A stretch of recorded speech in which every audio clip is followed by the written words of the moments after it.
Hey guys, this is Ray with PhoneArena and you're watching our Samsung Galaxy Note 4 video review.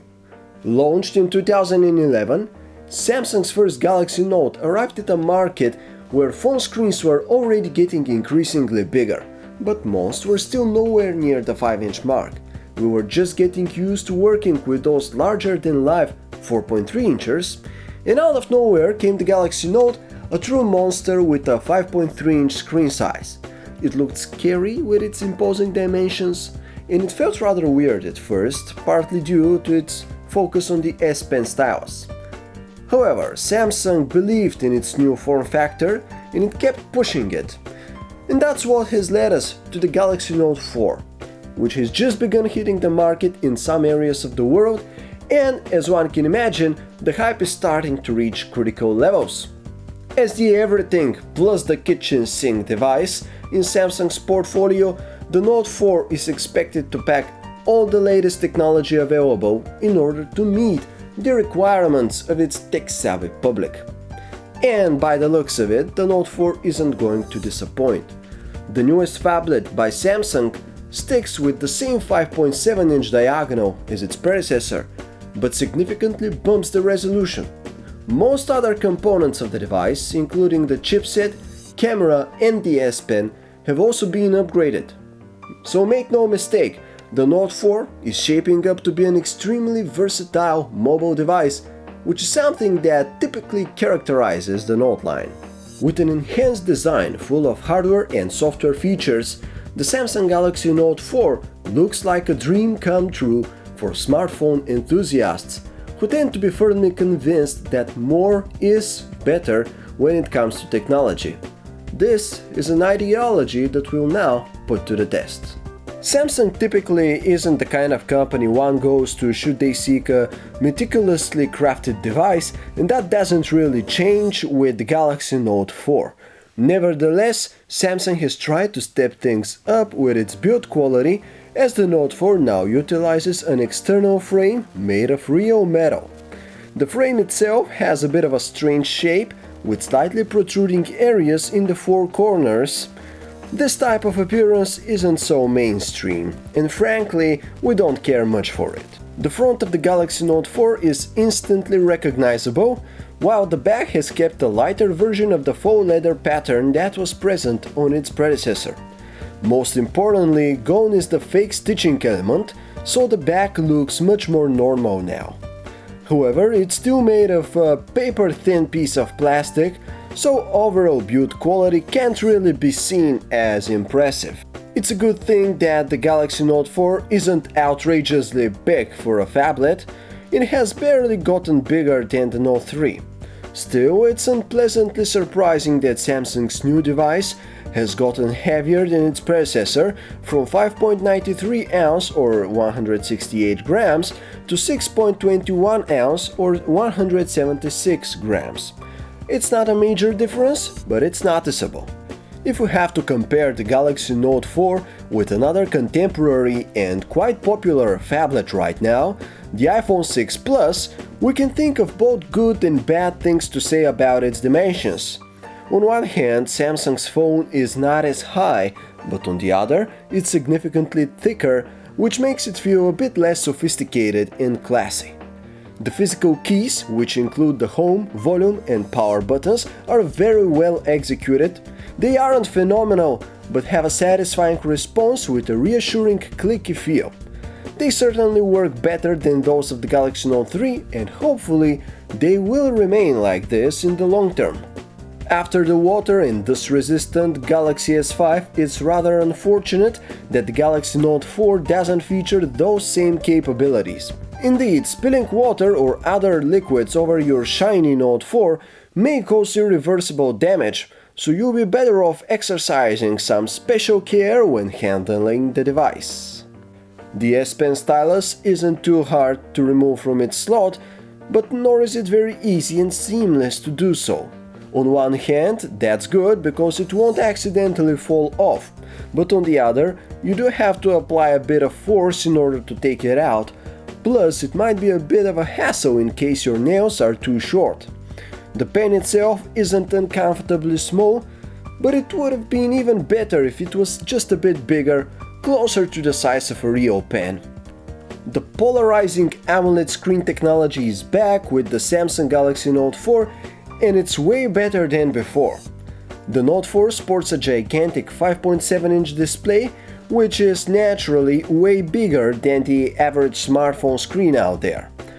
This is the main asset of the device, and although the diagonal has remained the same since the previous generation, the resolution has been increased substantially, from 1080 by 1920 pixels to 1440 by 2560 pixels. This has increased the pixel density from the superb 386 ppi to the breathtaking 515 ppi. Actually, if you have had the pleasure of using a 1080p phone before, you'll hardly be amazed by the appearance of this 1440p screen, mostly because the difference in clarity isn't that big. You really have to try hard to notice those slightly cleaner details, but those are still there and they can quietly improve your viewing experience in a very subtle yet welcome way. We've always been honest that one of our biggest gripes with the Samsung Super AMOLED screen technology is how inaccurate and pumped up its color reproduction tends to be. Well, it seems like this is no longer an issue with the AMOLED screen of the Note 4, as our scientific measurements indicate that its basic screen mode successfully adjusts the 5.7-inch screen's color reproduction to be impressively close to the reference sRGB standard, meaning that we finally have an AMOLED smartphone whose color tones can get very realistic. Impressively, in this mode, the Galaxy Note 4's measured color temperature is almost ideal, at about 6650 Kelvin. That's extremely close to the reference value of 6500 Kelvin. This means that the balance between the primary blue and red colors is great. Thankfully, the third primary, green, isn't present in excessive amounts as on Samsung's previous AMOLED screens, so thankfully things aren't looking decidedly greenish on the Note 4's display, and that's a great thing. Of course, should you wish to feast your eyes on the traditionally oversaturated and vibrant AMOLED looks, you can always switch to some of the other available modes, as those will present you with the familiar, punchy AMOLED outlook. When it comes to outdoor visibility, the Samsung Galaxy Note 4 tends to be a pretty good performer. Even though it can't quite measure up to the best of its rivals out there in terms of maximum nits when displaying pure white, the screen is quite comfortable to view under bright sunlight due to its low reflectance and the ability to crank the brightness up when displaying content that features areas of various colors. Because of this inconsistent character of the screen's brightness output, the exact brightness you'll be able to squeeze from it will depend on the content that you're viewing, but more often than not, everything will be relatively easy to read on the Note 4's screen. If you have ever used a recent Samsung handset, you'll feel right at home with the Note 4. That's because the visually renovated TouchWiz user interface functions in mostly the same way as on other TouchWiz handsets. The feature-packed interface employs a standard Android structure which involves a home screen with multiple pages and an app launcher. The widgets are no longer housed in a separate tab in the app launcher, instead they're accessed from the home screen options. The Galaxy Note 4 user interface looks very similar to that of the Galaxy S5, but some graphical elements have been tweaked for a lighter and brighter look. Most noticeably, built-in applications like the contacts, dialer, and settings now come with a bright UI theme which makes them look more inviting and cheerful. We definitely enjoy those visual improvements that Samsung has made to its TouchWiz user interface. The messaging app is mostly the same as before, and this includes the on-screen QWERTY keyboard. So if you aren't really a fan of Samsung's stock keyboard, then you obviously have to look for a third-party replacement. Speaking of the built-in keyboard, it still has those smallish letter keys divided by ample amounts of empty space between them. It's probably not the most comfortable typing experience, especially if you're into keyboards with bigger keys. S Planner is a bit of an odd name for a calendar app, but that's the way it has been with Samsung's TouchWiz for quite a while now. There's a great variety of viewing modes: year, month with agenda, week, day, or agenda. You can sync the app with multiple online calendars, and last but not least, you can choose to view a small weather forecast for each day based on AccuWeather. The Clock app houses the alarm, world clock, stopwatch, and timer. Everything here works as advertised. Setting an alarm, for example, is a piece of cake. You can easily set the time, repetition scheme, volume, snooze options, and more. The world clock is a joy to use, as you can simply point at the popular cities positioned on a 3D globe in order to add them to the list of cities. We already said that the attachment mechanism of the S Pen is pretty decent, though not great, and the ergonomics of the pen are also fairly good. But what about its functionality? Most of the S Pen features that were available before are present here as well, and that includes Action Memo and Screen Write. But there have also been some changes to the Air command panel. For example, we now have the useful Smart Select feature. It can do some really fancy things for you. For example, you can add numerous different items like images and text from different web pages and share them all at once. A more interesting thing Smart Select allows you to do is to extract the metadata of a selection and then send this data directly to the application it belongs to. For example, let's say that you select the info page of a hotel with its name and address seen there.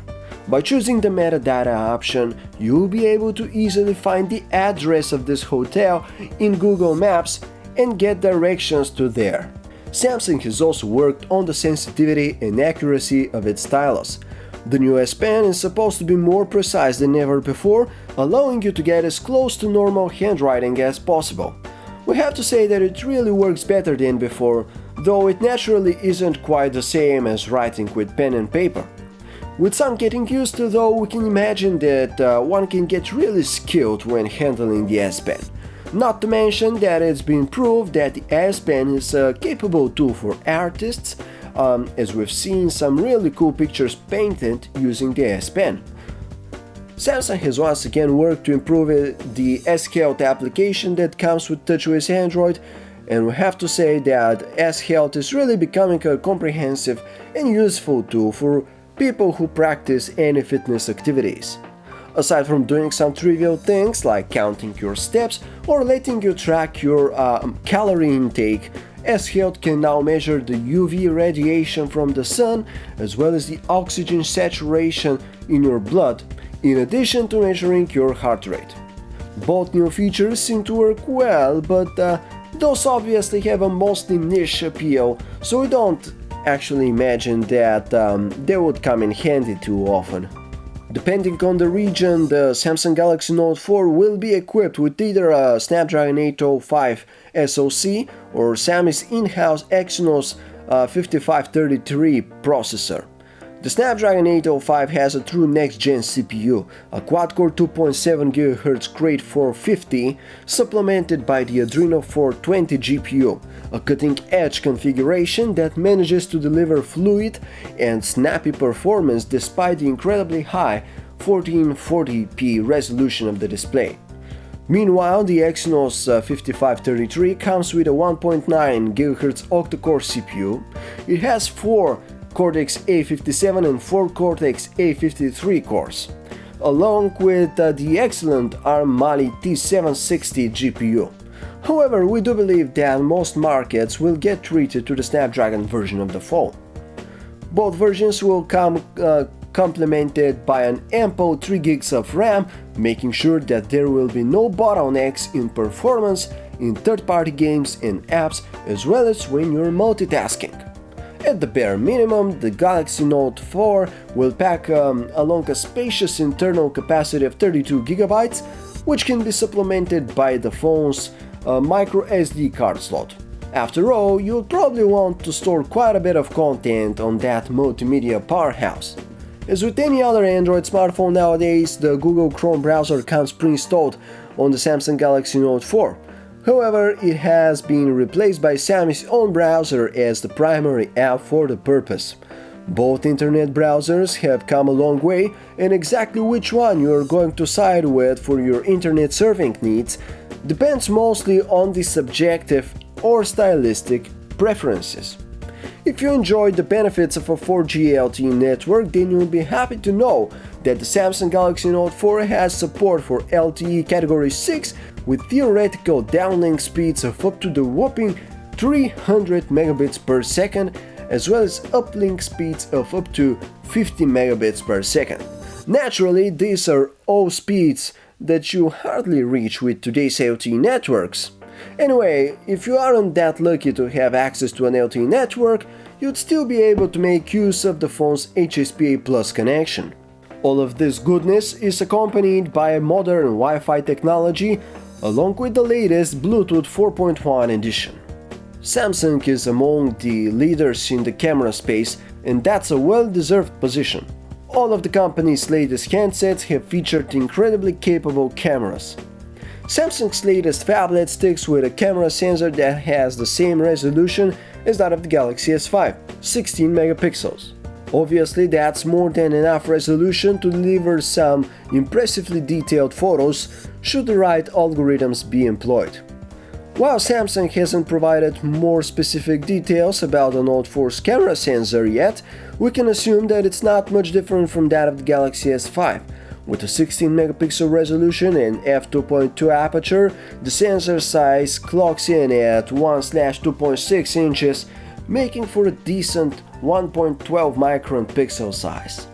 The Samsung camera application is as thorough as ever. There's a nice grid options menu where users can easily see most of the camera settings at a glance. There's a plethora of different options and settings.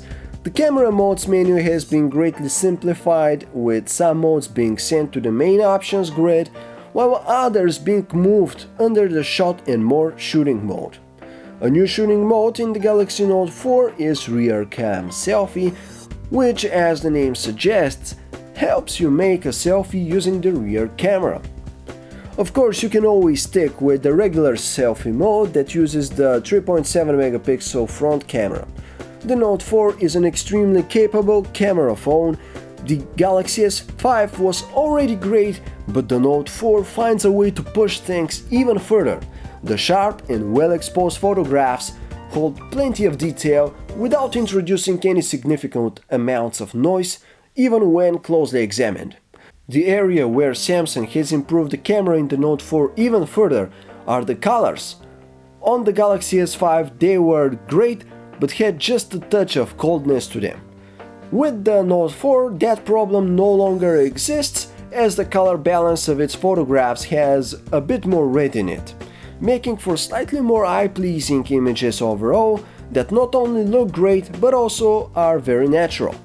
Indoors, the images lose some of their details due to the insufficient light, but the handset tries to keep a good balance between sharpness and smoothness, staying away from introducing too much noise.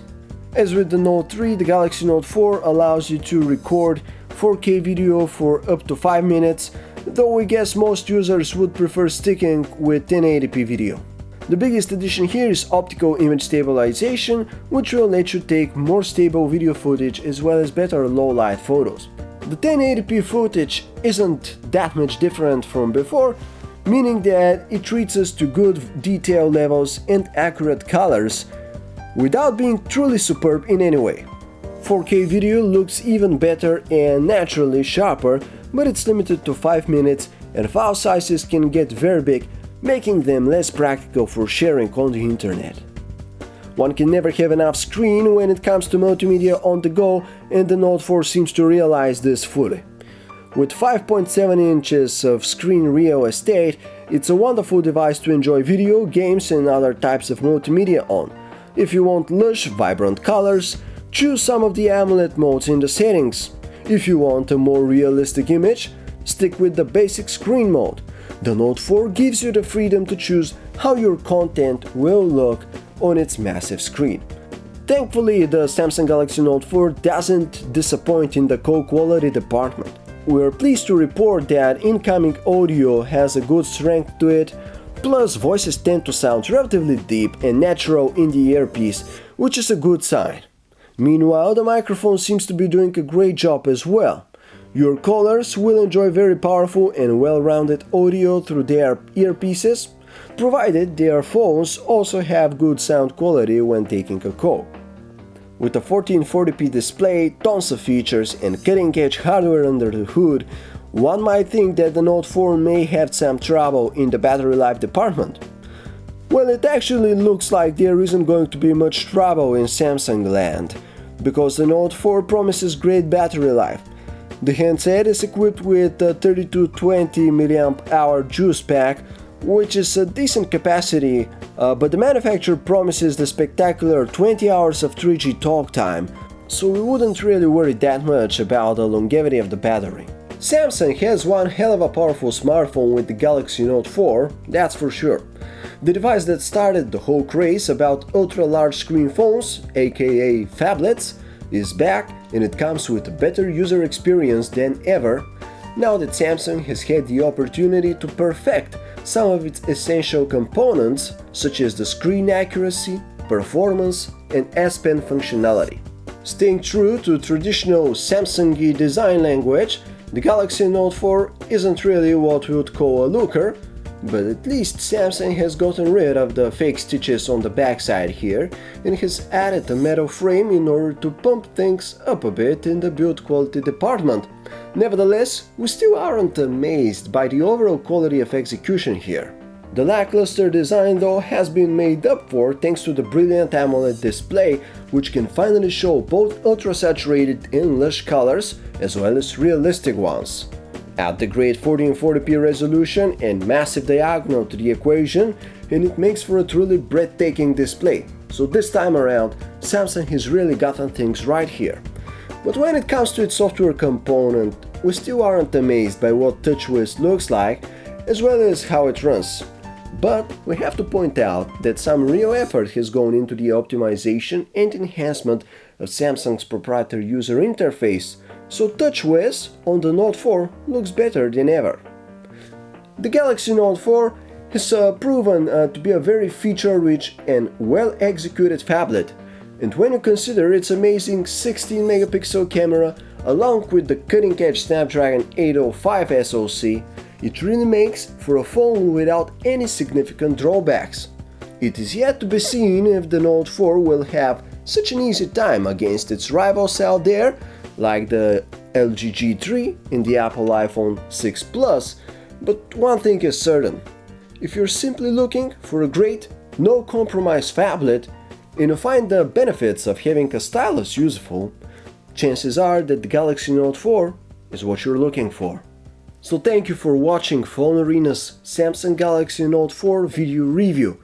If you'd like to learn more about this amazing phablet, just check us out at phonearena.com.